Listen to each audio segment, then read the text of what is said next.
Bom dia, quem não me conhece, meu nome é Marcos Paulo, é um prazer estar aqui com vocês mais uma vez.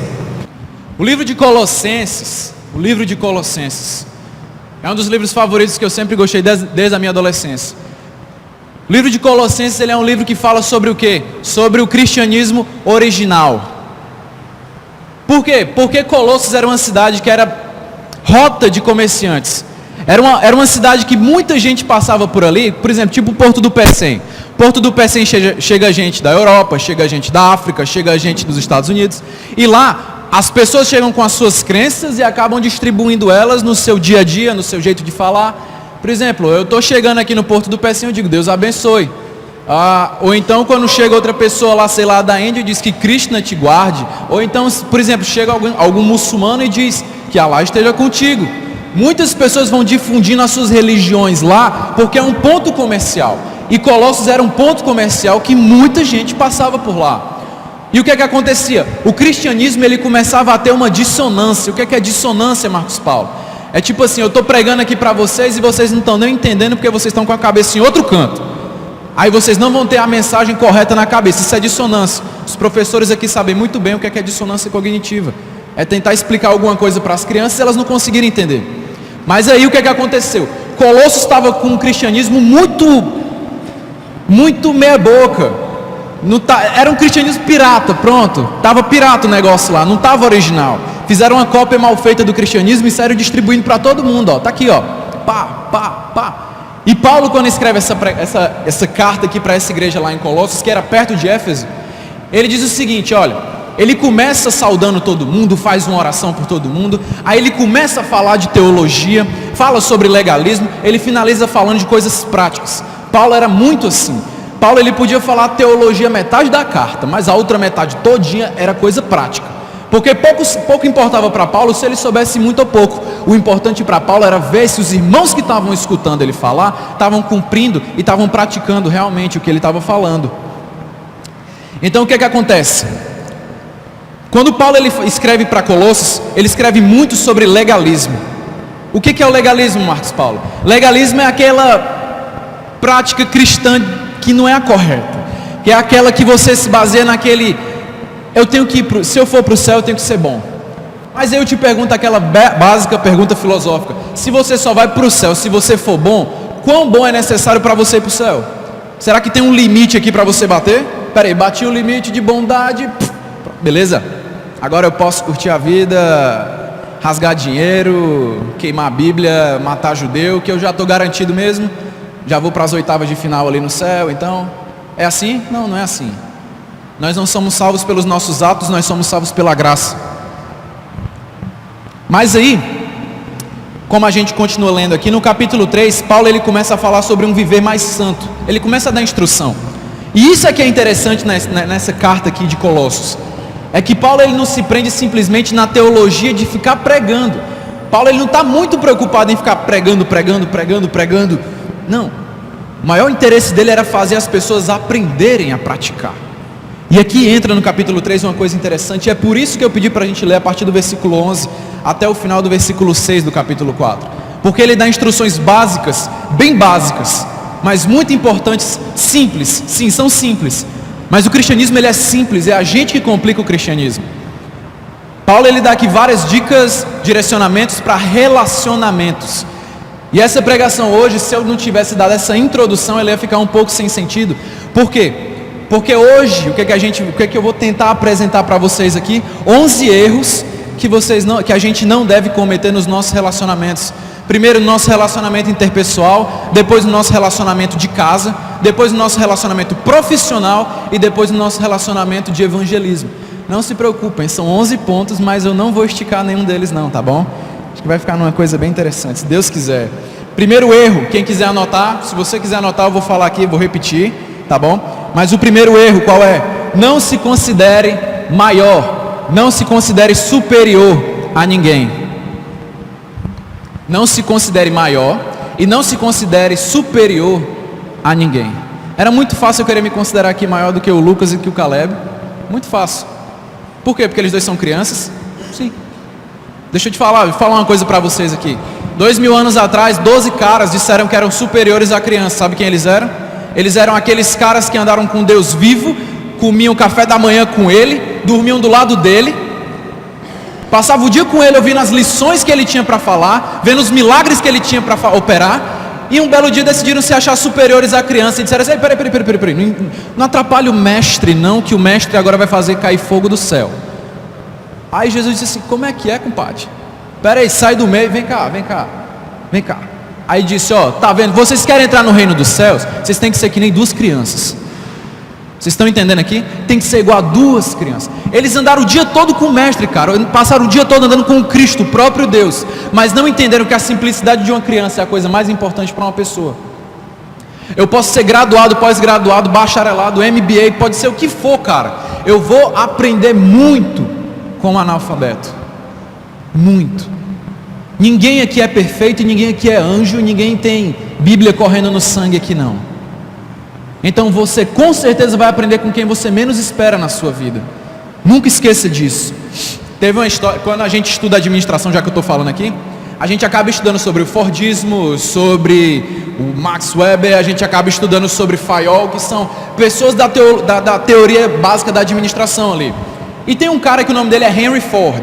Henry Ford foi o que inventou a Ford hoje, que tem o Fiesta, o New Fiesta, esses carros, certo? E um belo dia, estava um engarrafamento nos Estados Unidos, e o carro da tia lá na frente quebrou. O carro da tia quebrou, ela não sabia o que fazer. Aí ela pegou, saiu do carro, levantou o capô e ficou lá mexendo e nada. Quer dizer, mulher não mexe no motor, né? Ela fica só olhando, esperando a coisa acontecer, né? Aí o que foi que aconteceu? O homem, quando vê carro quebrando, faz o quê? Fica todo mundo em volta. Acho que não vai dar certo não isso aí. E fica todo mundo olhando, mas acabaram aparecendo alguns mecânicos. Aí esses mecânicos foram lá no carro da tia, começaram a mexer, e não dava certo, e nada dava certo, e nada dava certo. Aí um velhinho, cara, de 90 anos, ele pega, sai do carro, fecha a porta. Com licença, excuse me, né? Ele fala inglês. Aí baixou, ele não passou 10 segundos, cara. Ele fez só assim. Aí ele disse: start the engine. Liga o motor aí. A tia ligou o motor, pegou. Aí ele pega, vai voltando pro carro dele. Aí os mecânicos tudo de cara: ei, o que foi que tu fez aí? Como foi que tu consertou esse carro assim em 10 segundos, cara? A gente passou bem meia hora aí mexendo. Sabe o que foi que Henry Ford falou? Cara, eu criei esse carro aí. Eu sei mexer nele. Os mecânicos menosprezaram ele porque ele tinha mais de 90 anos de idade. Mais de 90 anos de idade. Mas ele foi lá em menos de 10 segundos e resolveu a situação. Nunca menospreze ninguém. Nunca se ache maior que ninguém. Isso só faz mal para a nossa vida. Quem foi que fez isso na Bíblia, Marcos Paulo? Os fariseus com o cego lá em João. E por que às vezes a gente tem a tendência de se achar maior que os outros? Porque às vezes a gente estuda mais que os outros. Por que a gente tem outra tendência, Marcos Paulo, a fazer isso? Porque nós às vezes temos cargos superiores que a outros no trabalho. Ou porque a gente talvez tenha mais experiência de vida que certas pessoas. Isso são degraus que a gente pode subir inconscientemente e acabar desprezando os outros. Segundo erro, vamos partir para o segundo erro, senão eu vou acabar meio-dia. Não seja precipitado no julgar. Não seja precipitado no julgar. Não julgue. Não julgue. Não seja precipitado no julgar. O cristianismo ele é bem mais do que behaviorismo. O que é behaviorismo, Marcos Paulo? Traduz aí. Behaviorismo é o estudo do comportamento das pessoas. Marcos Paulo, aquela menina sai ficando com todo mundo. Marcos Paulo, aquela pessoa ali, ela tem uma tendência monstruosa de querer bater nos outros. Isso é errado. Eu sei que é errado, todo mundo sabe que é errado. Mas ninguém talvez entenda o trauma que ela tem por trás daquilo ali. O que foi que aconteceu na infância dela, o abuso que ela sofreu. Ninguém talvez entenda o que ela passa em casa para poder ser daquele jeito ali. Agora eu entendo uma coisa, isso explica, mas isso não justifica o nosso pecado. Porque Cristo nos deu a condição de sairmos de todo tipo de pecado por meio do sangue dele. Que a gente não venha ser rápido no julgar. Que a gente venha ser um cristão que tenta entender sempre o lado do outro. E isso é muito fácil de acontecer.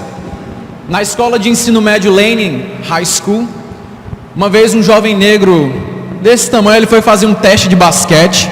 E ele chegou e o treinador disse: você é baixo demais, você não vai jogar nesse time. Aí ele foi jogar na concorrente. Sabe como é que era o nome dele? Michael Jordan. Outro dia chegou na Decca Records, lá em Londres, uma banda de 4 caras de franjinha. Não era One Direction, certo? E lá em Londres eles começaram a tocar a música deles. O chefe deles gostou muito, mas o chefão da gravadora disse assim: eles são ultrapassados. Sabe quem eram eles? Os Beatles. Às vezes a gente julga muito fácil as pessoas. Que o nosso dom não venha ser julgar, que o nosso dom venha ser extrair o que tem de melhor nas pessoas. É muito fácil julgar. Extrair o que tem de melhor no coração das pessoas, isso é que é difícil. Natanael na Bíblia, ele foi um dos primeiros apóstolos a fazer isso, para falar a verdade. Pelo menos que esteja na Bíblia. Quando Filipe chegou para ele dizendo assim: Natanael, cara, a gente achou o Messias. Ah, é? Massa, de onde é que ele é? Lá de Nazaré. Aí Natanael faz o velho: vixe, cara, Nazaré, pode vir alguma coisa boa de Nazaré? Terceiro erro: não fale mal de ninguém.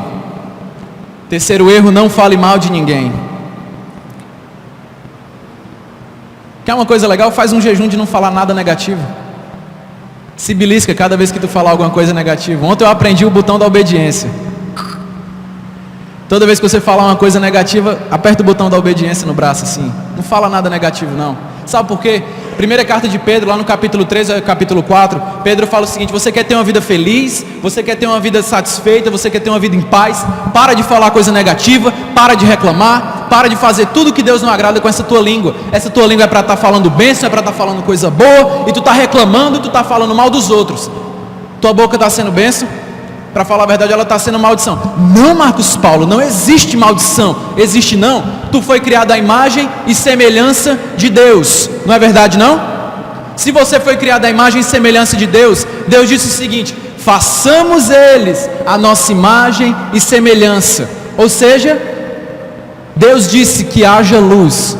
O ser humano disse: que bicho feio, que coisa maldita, que coisa para não prestar. Tu acha que quando a gente fala a coisa realmente não acontece? A nossa língua tem muito poder, irmão.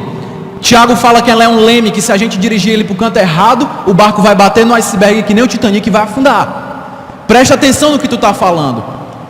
Presta atenção no que tu está falando. Não fala mal de ninguém não. E isso faz com que a gente faça o seguinte: quando você fala mal de alguém, sabe o que acontece? A pessoa, ela me vê como uma pessoa neutra. Vamos usar o Marcos Paulo como bode expiatório aqui agora. Eu sou aqui a pessoa, certo? Aí vamos dizer que o Felipe, que fez a oferta hoje, chega e diga o seguinte: Marcos Paulo, como tu não presta? Para outra pessoa. Caramba, o Marcos Paulo não presta. É por quê? Por causa disso, por causa disso, por causa daquilo outro. Aí sabe o que acontece? A pessoa que me via de forma neutra acaba vendo o seguinte: vixe, ele não presta mesmo. Eu estou percebendo essa tendência no comportamento dele. Ele não é uma pessoa legal por causa disso, disso, disso. Você começa a criar uma predisposição na cabeça de outras pessoas a enxergar outros por uma outra ótica. Então preste atenção quando tu fala mal de alguém, porque tu está envenenando a cabeça de alguém, cara. Para pensar um pouco nisso. Não fala mal de ninguém não. E isso já puxa o quarto erro que a gente vai falar aqui: não reclama. Não reclama. Não reclama de nada nessa tua vida. Marcos Paulo, mas a Wi-Fi caiu. Mas não reclama, cara. Talvez seja Deus dizendo: dá tempo tu ler a Bíblia agora. Mas Marcos Paulo, o arroz queimou. Talvez seja para tu fazer de novo. Tudo tem um propósito. Nada acontece debaixo desse céu e em cima dessa terra sem a aprovação do Senhor. Não reclama. Às vezes a gente fica sendo crente hard. Ó céus, ó vida, ó azar. O pessoal que assistia Hanna-Barbera aqui riu. Vocês mais novos aí, vocês não conhecem isso não. Vocês não sabem o que é desenho não, vocês. Então o que acontece? Quando a gente começa a reclamar demais, cara, fica impossível das pessoas quererem ficar perto da gente. Aí a pessoa diz assim: Marcos Paulo, ninguém quer ser meu amigo. Por quê? Cara, não sei, mas grava o que tu fala o dia todo. Aí começa a escutar, ver se tu aguenta. Eu estava contabilizando, lá na empresa aqui dos meus pais, eu trabalho... meu trabalho é meu trabalho, certo? Não vou explicar não, é muito difícil. Mas basicamente o que eu faço é escutar reclamação o dia todo. Eu estava contabilizando quantas reclamações eu escuto por dia. Eu escuto mais ou menos 100, cara. E eu não trabalho em telemarketing não, eu trabalho olho no olho. Uma coisa é você receber uma reclamação no telemarketing e apertar o botão do mudo para a pessoa ficar falando e você ir falar com a pessoa do lado. Outra coisa é você estar ouvindo a reclamação e ficar É muito difícil, cara. E você manter a calma nisso tudo não é legal. Você tem que estar centrado. Certo, vou resolver. Falando em empresa mais uma vez, tem um cara lá na empresa que trabalhava lá muito tempo atrás. Eu acho que eu era do tamanho do Caleb, falando do Caleb aqui de novo. Eu era do tamanho do Caleb mais ou menos. Esse cara reclamava tanto, cara. Esse cara reclamava tanto, que o apelido dele era Muro das Lamentações. Muro das Lamentações. Você quer ser conhecido como Muro das Lamentações? Não. E por falar em povo de Israel, eu vou dizer aqui uma coisa assombrosa agora. Mas foi a reclamação que tirou tudo que o povo de Israel mais queria. O povo de Israel saiu do Egito, era para passar 2 meses só no deserto. Reclamaram tanto, que Deus disse assim: dos que saíram aqui, ninguém vai entrar. Deus falou que nem o Capitão Nascimento, vai subir ninguém. Não vai subir ninguém aqui. Reclamaram, pois vão ficar tudo aí embaixo. Só vai subir Josué e Caleb aqui. Porque foi os únicos que não reclamaram, mas os únicos que tiveram fé, cara. A reclamação tira tudo aquilo que a gente pode ter. Porque Deus, ele se chateia com reclamação. Eu estava voltando do trabalho essa semana agora, eu estava voltando com meu irmão. E de tanto ouvir compressor, máquina, decibéis alto, cara. Você fica com dor de cabeça mesmo. Eu entrei no carro, meu irmão colocou uma música, parecia o Led Zeppelin tocando, sabe? Aí eu, nossa, cara. Naquela hora que começou a tocar aquela música, o Senhor falou assim no meu coração: sabe com que parece isso aí, meu filho? Parece com a tua reclamação quando tu vem reclamar comigo. Eu estou de saco cheio de ouvir tu reclamar e às vezes tu vem reclamar mais alto ainda. Tu acha que isso me agrada? Pois aguenta um pouquinho aí do que eu aguento. Quinto erro. Esses erros todos aqui, até o quinto, eles vão ser sobre relacionamentos interpessoais, certo? Do sexto em diante vai ser sobre casa e os outros que eu vou falar. Não esqueça que você é um pacificador. Não esqueça que você é um pacificador. Fala para a pessoa que está do teu lado aí: você é um pacificador. Pode falar, você é um pacificador. É mesmo um pacificador? Se algum torcedor do Ceará aqui chegar para o torcedor do Fortaleza e disser assim: vai morrer na Série B, do cearense agora, né? Você vai ficar em paz? Talvez você não vá ficar em paz. Você vai querer devolver. Você não vai ficar tranquilo com aquilo, porque o sangue do tricolor hoje em dia é devolver no alvinegro toda a raiva que ele tem da Série C e da Série B do cearense. Amém. Como fala em Mateus capítulo 5, bem-aventurados os pacificadores, porque eles serão conhecidos como filhos de Deus. Se você é um pacificador, você vai ser conhecido como filho de Deus, cara. Quando eu tinha meus 15 anos de idade, eu não gostava de briga, eu não brigava, eu gostava de apartar briga. Meus pais sempre diziam: não aparte briga porque sobra mão na sua cara. Mas eu era meio teimoso nesse aspecto, que eu não gostava de ver ninguém brigar, cara. O pessoal uma vez lá da sala se atracou com o pessoal mais velho, porque o pessoal é meio... quer tomar a posse dos mais velhos da escola e dá nisso. Aí o que acontece? O pessoal foi brigar. O pessoal começou a brigar lá no pátio. E aí quem é que foi separar? Esse que vos fala. Esse que vos fala aqui separou 2, separou 3. Quando chegou no quarto, o cara tinha 2 metros de altura. O que foi que sobrou na minha cara? Sobrou. Cara, eu apanhei tanto nesse dia. Nunca mais eu fui separar nada de ninguém, não. Eu só separo antes de começar a porrada. Mas naquele dia eu comecei a provar o que é ser verdadeiramente um pacificador. E aí entra o que, gente? Quem foi que fez isso na Bíblia aqui? Barnabé. Barnabé tentou apaziguar a situação entre Paulo e João Marcos. Os dois tinham brigados, iam acabar com a viagem missionária por causa de Paulo e João Marcos. Outro cara na Bíblia aqui que não levava para esse lado, Sansão. Sansão era um cara, bicho, que tudo para ele se resolvia na porrada. Vou meter porrada, meu amigo. Sansão matava 100, matava 200, amarrava as raposinhas, tacava fogo no campo dos outros. O único trabalho de Sansão era livrar o povo de Israel dos filisteus. Ele saía metendo a porrada em todo mundo, cara. Parecia playboy. Toma uma, vai bater nos outros. Nem é assim não, cara. Cristão não é para ficar brigando com ninguém não. A nossa ideia nesse mundo aqui é manter a paz e pregar o Senhor Jesus. Essa é a diferença entre teologia e teologismo. Porque o teologismo é simplesmente você mostrar conhecimento erudito, mostrar que você sabe mais que os outros. Se você não usa o teu conhecimento para evangelizar, para batizar, para mostrar o verdadeiro amor, para se tornar um cristão melhor, cara, isso não é teologia não, isso é teologismo. Teologia batiza, teologia te melhora, teologia te faz crescer, teologia faz com que as pessoas enxerguem Deus na tua vida. Isso é teologia. Teologismo é só mostrar conhecimento. E ninguém aqui está no show do milhão da fé não. Sexto erro nos nossos relacionamentos aqui, agora entra no casamento.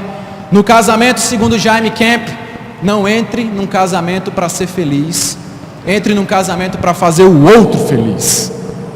O legal aqui dos direcionamentos para noivos aqui da Igreja de Cristo do Centro é o seguinte: toda vez que você vai casar com alguém, quer dizer, você só casa normalmente uma vez, né? Mas assim, quando você vai casar, o que é que acontece? O direcionador ele pega e fala assim: por que você vai casar? Quer dizer, se o direcionador tiver lido Jaime Camp, né? Por que você vai casar? Eu vou casar para poder ter uma família, para poder constituir uma casa, para poder ter filho. Esse lado aqui tá doido. Para poder ter filho, para poder, enfim, conquistar as coisas da vida. Aí normalmente o direcionador fala o seguinte: não, você vai casar para fazer ela feliz. Aí normalmente o noivo que não pensa muito diz assim: e eu?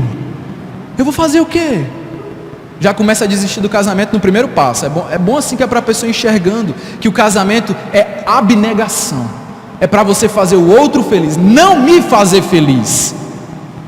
Quando você começa a viver dessa forma, você começa a viver de uma forma mais feliz, você começa a ter mais prazer na vida, a sua esposa começa a te amar mais, o seu marido começa a te amar mais. Mas tem aqui uma premissa interessante. Um versículo que eu mais gosto na Bíblia sobre casamento é aquele que fala assim: mulheres, sujeitem-se aos seus maridos, assim como Sara se sujeitava a Abraão, chamando de meu Senhor.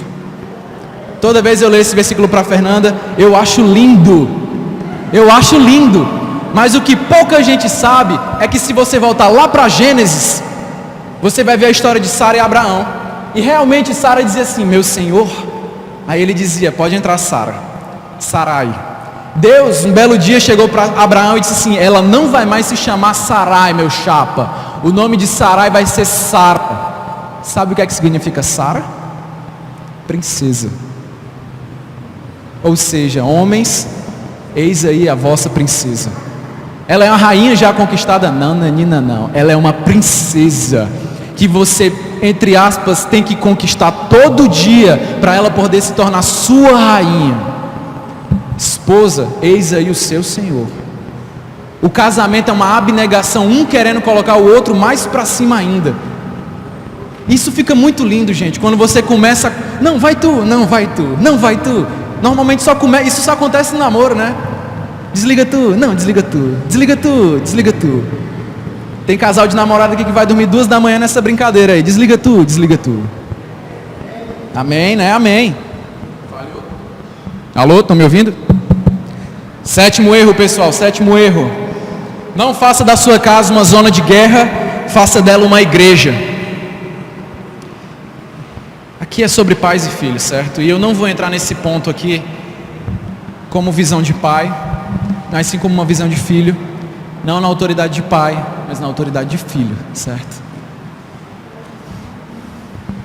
O maior problema hoje dos jovens, eu digo isso porque eu lido com jovens, eu trabalho com jovens, eu converso com jovens, eu sou um jovem.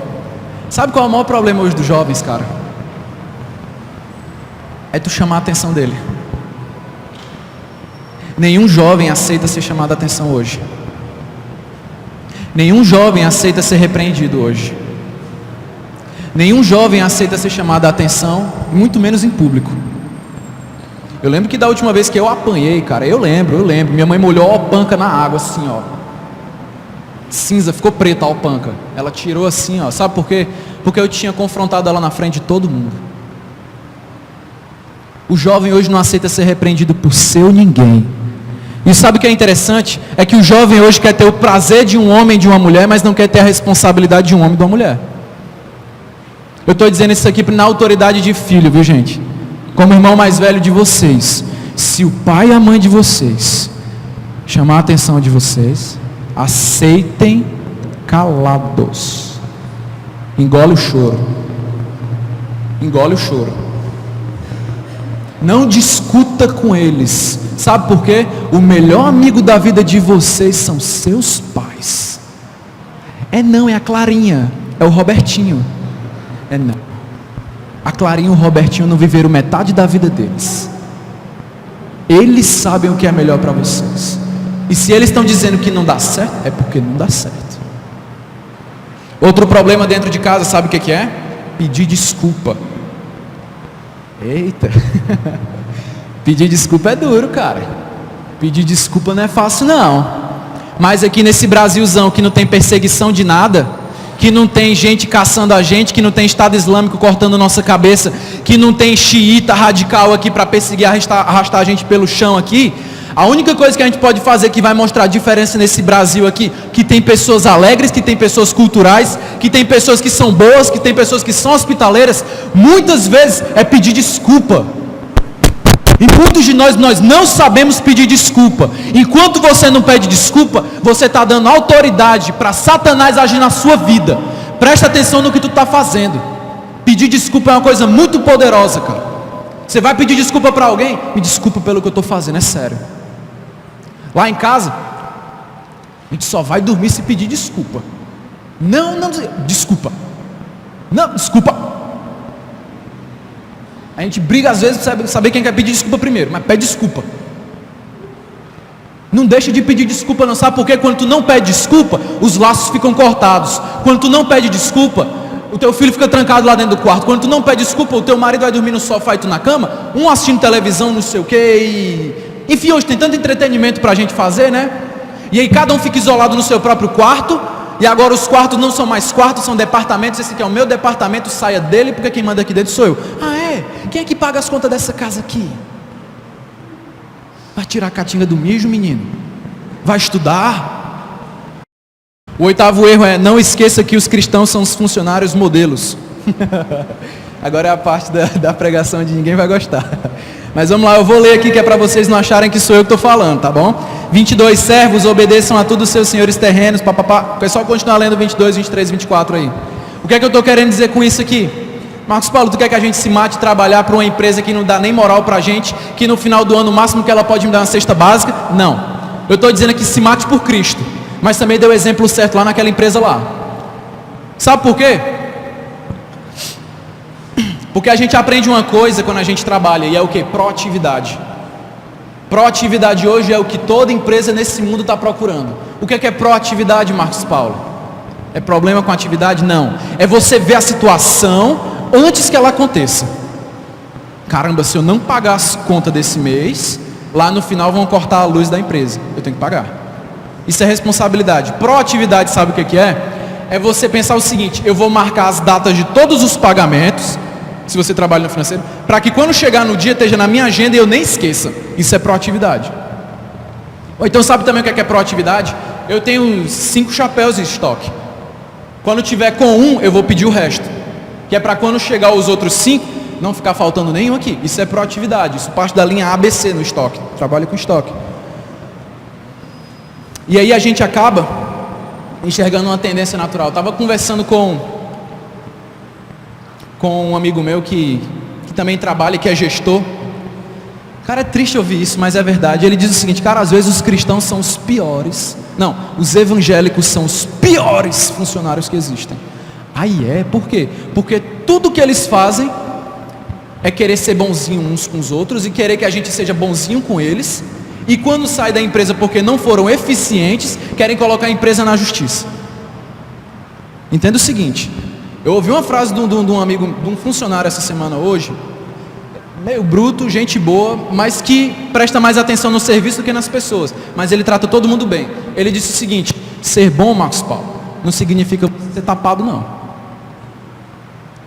Usando a palavra que ele disse, ser bom não é sinônimo de você ser idiota, não. Aí eu estou falando isso para você. Não é porque você aqui está cobrando, ou então ouvindo reclamação, que você vai ser idiota ao ponto de deixar todo mundo fazer o que quer aqui dentro, não. Preste atenção, gente.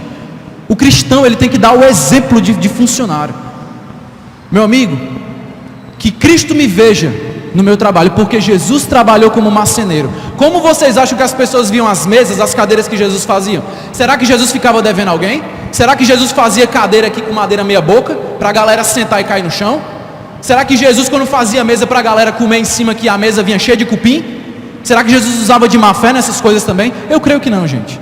Eu creio que não. Não esqueça que os cristãos são os funcionários modelos. Nono erro, e que os patrões ou gestores são humanos, mas não injustos. Que os lucros de vocês, patrões e gestores, se tornem ofertas, porque vocês servem a um Senhor. Repetir? Tá bom. Oitavo erro, não esqueça que os cristãos são funcionários modelos. E nono, e que os patrões ou gestores são seres humanos, mas não são injustos. Tornem os seus lucros ofertas. Vamos pular para o 10º erro aqui. Não seja um evangelista estúpido. Não seja um evangelista estúpido. O que é que tu quer dizer com isso, Marcos Paulo? Eu vou dar um exemplo, tá? Eu não só gosto de pregar aqui. Se eu me considero cristão, eu quero pregar a todo momento. Valeu, pai. Eu quero pregar a todo momento. Se eu quero pregar a todo momento, não importa a hora, o meu exemplo vai contar muito, não vai? Vai. Mas chegou uma hora, lembrando daquelas 100 reclamações diárias que eu estava contabilizando, aconteceu o seguinte, 3 meses atrás, 3 meses atrás. Eu estava com tanta coisa na cabeça, que eu estava perdendo o meu controle. Aí eu fico lembrando lá dos frutos do Espírito, que diz o seguinte: uau, o domínio próprio é um fruto do Espírito. A paz, a longanimidade, a benignidade. 7h30 da manhã eu já tinha dado um Hadouken nisso aí tudinho, um knockdown. Tinha finalizado isso aí tudinho em menos de 10 segundos. Cuspia fogo nisso aí. Por quê? Tava com a cabeça cheia de coisa, gente. Minha mãe me pegou, me levou num médico contra a minha vontade. Obrigado. Valeu, Júlio. Ela me levou no médico contra a minha vontade e disse o seguinte: você vai tomar remédio. Aí eu, você vai tomar remédio? Eu vou nada, só se a médica disser. Aí ela me ainda, entrou com a médica, entrei lá com ela no consultório, eu não queria que ela entrasse, não. Ela entrou, porque mãe é mãe, né? Aí ela pegou e disse o seguinte: esse menino está estressado, esse menino está com a cabeça quente, esse menino aqui só falta explodir. Eu acho que o exemplo, só aqui de cima dá pra ver como é que mais ou menos que eu sou, né, enérgico, né? Ele fica com a cabeça cheia, dá 2, 3 da manhã ele não dorme, acorda 6, dorme 20 horas por semana só. E como é que fica, doutor? Isso aqui, ele não pode ficar assim. Aí a médica pegou, olhou pra mim: é verdade? Aí eu, olha, em parte. Eu tô cheio mesmo, mas é por causa disso. Aí ela pegou, passou 2 caixas de remédio pra mim. No primeiro dia que eu tava já arriscando os frutos do Espírito de novo da minha vida, aí eu peguei, tá, eu vou tomar só um. Aí eu tomei um, aí eu fiquei meio que maresia, sente a maresia. Enfim, aí tava bem, uau. Aí o que foi que eu pensei? Eu precisava ter passado por essa experiência para eu entender o seguinte: caramba, doido, o meu domínio próprio está dependendo de remédio? O meu domínio próprio, a minha calma está dependendo de remédio? Não, pera aí, Marcos Paulo, tem alguma coisa errada. Tu vai pregar e o teu domínio próprio depende de sei lá o que, remédio? Não. Para. Eu com menos de 20 anos, eu já tinha 4 cirurgias, eu já desenvolvi faringite, eu já desenvolvi falta de sono, transtorno do pensamento compulsivo obsessivo da doidice, eu não consigo dormir rápido. Eu disse: não, eu sou lavado no sangue de Jesus, eu tenho 24 anos, eu quero viver no mínimo até os 60, porque eu quero ter neto. E não é assim não. É sério, daquele dia em diante eu disse: Senhor, não quero isso aqui não. Eu nunca mais tomei aquele nome de Jesus, eu estou dormindo tranquilíssimo, bem demais. Por que eu estou dizendo isso, gente? Não adianta nada eu ser um evangelista e ser estúpido ao ponto de pensar que o meu exemplo não vai valer nada. Eu já disse isso 1000 vezes, eu vou pregar aqui o dia todo. Se eu chegar lá atrás e distratar um de vocês, vocês vão lembrar do distrato, não é da pregação. Se eu todo dia no trabalho for trabalhar e for ser duro com todo, se eu for ser injusto com todo mundo, as pessoas vão olhar para o meu exemplo, não para a minha pregação. Entendam isso. Teve um funcionário essa semana que falou para mim o seguinte: Marcos Paulo, tu sabia que os evangélicos estão queimando o nome de vocês? Aí eu, vixe cara, gostei aí. Os evangélicos estão queimando o nosso nome. E ele nem era crente. Aí eu, por quê, cara? Porque os evangélicos nem são cristãos. Eles pensam que seguem a Jesus, mas na verdade os cristãos é que seguem a Jesus. Os evangélicos só vão na igreja. Aí eu, caramba, receba. Isso é uma coisa para a gente pensar. Décimo erro, senão eu vou estourar meu tempo. Não, 11º erro, desculpa, 11º erro. Não perca o gosto. Não perca o gosto. A gente tem que entender uma coisa, que Satanás, ele subiu lá nas regiões celestiais, ele foi na frente de Deus e disse: não tem ninguém fiel a ti, Senhor. Aí Deus disse o seguinte: você viu o meu servo Jó?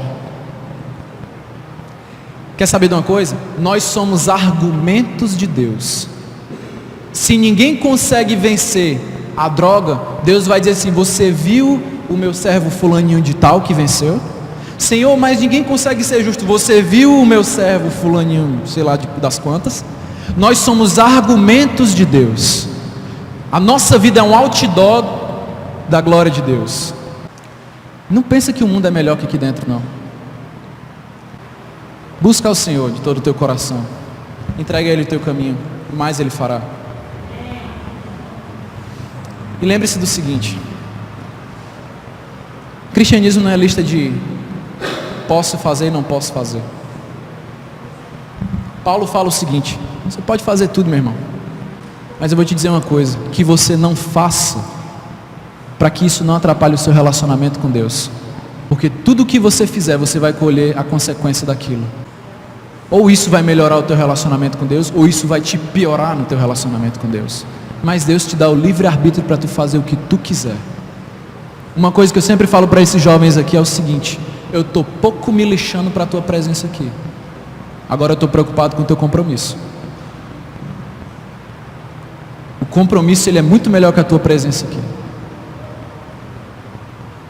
Deus, ele está preocupado com o teu compromisso, muito preocupado, e Ele quer que isso transborde nos nossos relacionamentos, que a gente possa pegar esses erros básicos aqui e aprender para que a gente não venha estar cometendo eles. Amém?